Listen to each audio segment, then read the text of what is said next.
Hi hello friends, എല്ലാ കൂട്ടുകാർക്കും നമ്മുടെ പുതിയൊരു പ്രൊമോ റിവ്യൂയിലേക്ക് സ്വാഗതം. അപ്പോൾ നമ്മളെല്ലാവരും കാത്തിരുന്ന പ്രകാശന്റെ മാരേജ് എന്ന് പറഞ്ഞിട്ടുള്ള പ്രൊമോ വന്നിട്ടുണ്ട് കേട്ടോ. അതിൽ കാണിക്കുന്നത് പ്രകാശൻ വളരെ സന്തോഷത്തോടു കൂടി തന്നെ കല്യാണത്തിന് വരുവാണ്. ആ സമയത്ത് ലക്ഷ്മി മുഖമൊക്കെ മൂടിയിട്ട് വരുന്നുണ്ട് കേട്ടോ.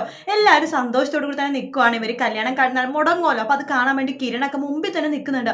കല്യാണം മുടങ്ങുമെന്ന് അറിയുമ്പോൾ തന്നെ വിക്രം എന്താ ചെയ്യാന്ന് വെച്ച് കഴിഞ്ഞാൽ കിരണിന്റെ പുറകെ കൂടി പോയിട്ട് കിരണിന്റെ ഒറ്റ തള്ളു കൊടുക്കുകയാണ്. എന്നിട്ട് ചവിട്ടിനൊക്കെ ഉണ്ട്. അത് കണ്ടിട്ട് കല്യാണി അങ്ങോട്ടേക്ക് ഓടി വരുമ്പോൾ കല്യാണിനെ പിടിച്ച് തള്ളുവാണ്. കല്യാണിന്റെ കഴുത്തിനെ പിടിച്ച് തള്ളണം. അപ്പൊ കല്യാണിക്ക് കഴുത്തിന് പിടിച്ചാൽ കല്യാണി അങ്ങനെ മലർന്നടിച്ച് ഇങ്ങനെ വീഴുവാട്ടോ. ശേഷം പ്രകാശൻ ലക്ഷ്മിനെ താലി കെട്ടാൻ വേണ്ടി അങ്ങോട്ട് അടുത്തേക്ക് പോകുന്ന ഒരു പ്രൊമോ ആണ് കാണിച്ചത്. താലി കെട്ടോന്നൊക്കെ പറഞ്ഞിട്ടാണ് പ്രൊമോയില് കാണിച്ചത്. ചൊവ്വാഴ്ചയാണ് മുഹൂർത്തം എന്നൊക്കെ പറഞ്ഞ് കാണിക്കുന്നുണ്ട്. പക്ഷെ താലി കെട്ടൊന്നും നടക്കില്ലെന്ന് നമുക്ക് എന്തായാലും അറിയാം. പക്ഷെ പ്രൊമോയില് കാണിച്ചത് താലി കെട്ടാണ്. ചൊവ്വാഴ്ച ഇന്ന് രാത്രി 9:30-ക്കാണ് പ്രകാശൻ ലക്ഷ്മി വിവാഹമാണെന്നൊക്കെ കാണിക്കുന്നുണ്ട്. അതിനുശേഷം വിക്രം കിരണിനെ കഴിഞ്ഞ് തള്ളി നിലത്തിടുന്നതും കാണിക്കുന്നുണ്ട്. അത് എത്രമാത്രം സംഭവിക്കുമെന്ന് അറിയില്ല. മിക്കവാറും വിക്രത്തിന്റെ പ്രകാശന്റെ ഒക്കെ സ്വപ്നം ആവാനേ വഴിയുള്ളൂ. എന്തായാലും കല്യാണം നടക്കില്ല. കാരണം ലക്ഷ്മിയാണ് വധു എന്ന് പറയുമ്പോൾ പ്രകാശൻ എന്തായാലും കല്യാണം കഴിക്കില്ലല്ലോ. പിന്നെ കൂടെ ദീപയുണ്ട്. എല്ലാവരും കൂടി പ്ലാൻ ചെയ്തിട്ട് തന്നെ പറ്റിക്കുകയാണെന്ന് പറഞ്ഞു കഴിഞ്ഞാൽ പിന്നെ പ്രകാശന് അവിടെ ഒരു റോളും ഇല്ല.